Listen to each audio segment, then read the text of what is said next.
तर बीडच्या केसमध्ये मस्साजोग गावात असलेल्या टोलनाका चर्चेत आलाय। काम सुरू असल्यानं टोलनाका बंद आहे। या ठिकाणी 2 अपहरणाच्या घटना घडल्यानंतर नागरिक भयभीत झाले आहेत। टोलनाक्यावर पोलीस चौकी उभारावी अशी मागणी केली जाते। मस्साजोगचे सरपंच संतोष देशमुख यांची हत्या झाल्यानंतर बीड केज रस्त्यावरील मस्साजोग गावाजवळील टोलनाका चर्चेत आलाय। खरं तर हा टोलनाका 2 घटनेचा साक्षीदार ठरलाय।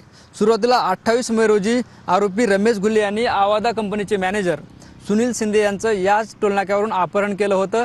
कंपनीचं काम सुरू ठेवायचं असेल तर 2 कोटी रुपयाची खंडणी द्या अशी मागणी केली होती। त्यानंतर जे आहे ते दुपारी 3:30 पर्यंत हे अपहरण नाट्य चाललं आणि 29 मे रोजी आरोपी रमेश गुल्ले याच्यासह त्याच्या साथीदारावर गुन्हे दाखल झाले।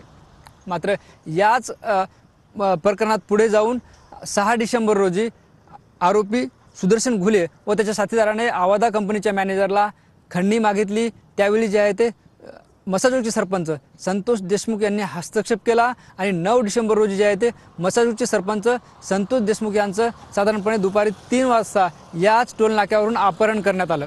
कॅमेरा पर्सन आप्पासाहेबसह ज्ञानेश्वर लोंढे, TV9 मराठी, मस्साजोग।